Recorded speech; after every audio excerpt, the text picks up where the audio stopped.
रसवर्षा श्री कृष्ण महिमा page number 64 शेर 4 दोहा number 32। Shri Radhe एक वर्ष पर्यंत प्रभु दीनो सुख अपार कांत भाव को सुनाऊं अब तिमी लीला विस्तार। एक वर्ष तक गायों के बछड़े बन करके और गोपियों के ग्वाल बन करके बालक बन करके उनको अपार सुख दिया। तो प्रौढ़ा गोपी और गायों को जिस प्रकार उनके बालक और बछड़े बन करके सुख दिया उसका वर्णन किया।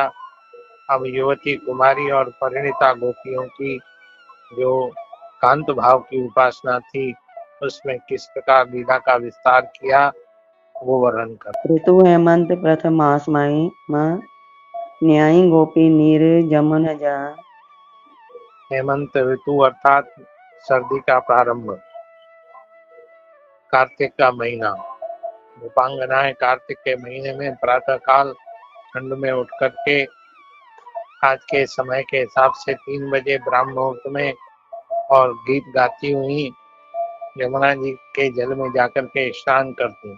करई सकल कात्यायनी पूजा एकई भाव विचार न दूजा।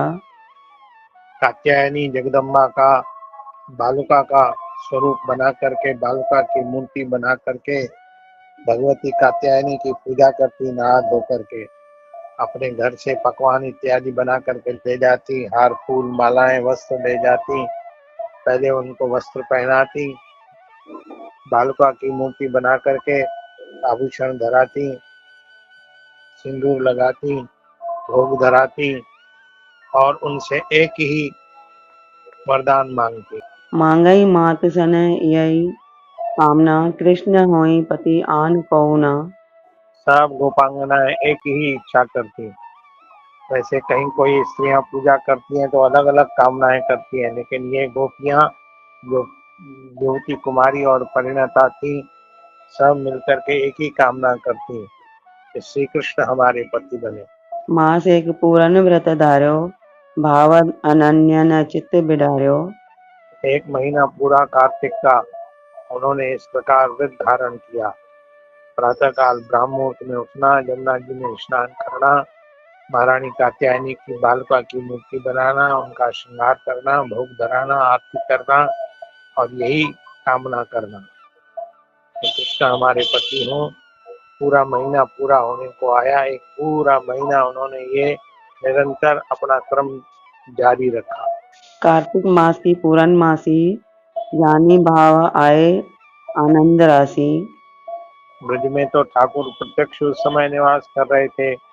गोपांगनाओं का भाव जान करके जब 1 मास पूर्ण हुआ पूर्णमासी को, जब गोपांगनाएं अंधेरे में ही तारों की रोशनी में, चंद्र की रोशनी में स्नान करने गई थी यमुना जी में, गोपांगनाओं की ये इच्छा देख करके कि मुझे पति के रूप में चाहती हैं, ठाकुर कार्तिक मास की पूर्णिमा को आए।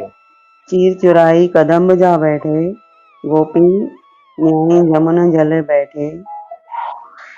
उनके जो वस्त्र उन्होंने पुलिन पर अर्थात यमुना जी के किनारे पर रख रखे थे, लहंगा चुन्नी कंचुकी इत्यादि, वो सब जो है वो उठा करके चीर चुरा करके यमुना जी के तट पर ही एक कदम का वृक्ष था उस पर जाकर के बैठे और कदम्ब के वृक्ष की डगालों पर उनके वस्त्र तान दिए। गोपांगनाएं यमुना जी में प्रवेश करके यमुना जी में स्नान कर रही। वसन देखे जबई जमुन तट अति अकुलाई कहाँ गए पट। जब गोपांगनाएं स्नान करके निकलने की इच्छा करने लगी तो चंद्रमा की रोशनी में देखा कि यमुना जी के तट पर वस्त्र तो है ही नहीं। बड़ी अकुला गई। इस समय बंदरों को कुछ दिखाई देता नहीं है, बंदर हो नहीं सकते, मोर इत्यादि भी इस समय सोए रहते हैं, तो ये हमारे वस्त्र कौन ले गया। इतने में लखे कदम्ब डार पर माधव मुकुंद मोर पिछधर। ऊपर कदम की ओर ध्यान गया तो उनको वस्त्र लटके हुए दिखे। श्याम सुंदर जो है एक जो यमुना जी की ओर डगाल आ रही थी उस पर अपने दोनों हाथों की हथेलियों को बांध करके आस में उसमें ठुड्डी रख करके उल्टे लेटे हुए थे दीवार पर, लेकिन पहले तो नहीं दिखाई दिए। लेकिन जब चंद्रमा की रोशनी ने गौर से देखा कि आखिर ये वस्त्र ले कौन गया है कौन, तो श्याम सुंदर दिखाई दिए। उनका मोर पंख, उनके कानों के कुंडल चमकने लगे। तो श्याम सुंदर को देख करके चकित हो गई कि ये सारे वस्त्र हमारे चुरा करके श्याम सुंदर ले गए। अति अकुलाई बोली तब देहु वसन नंदलाल, इतनी अनिति न करिए हमरे हाल बेहाल। श्याम सुंदर के नटखटता का उन्हें पता ही था, कैसे माखन चुराया था, कैसे मटकियां फोड़ी थी, कैसे राह रोकी थी। उन्होंने कहा कि अब इतनी अनीति भी मत करो श्याम सुंदर, मटकी फोड़ी, माखन चुराया, दही लूटा, ये सब किया, कम से कम वस्त्र तो न मत ले जाओ। हम इस समय निर्वस्त्र हैं, जमुना में स्नान कर रही है, हमारे वस्त्र नीचे डाल दो। राधे राधे बाबा जी। राधे राधे।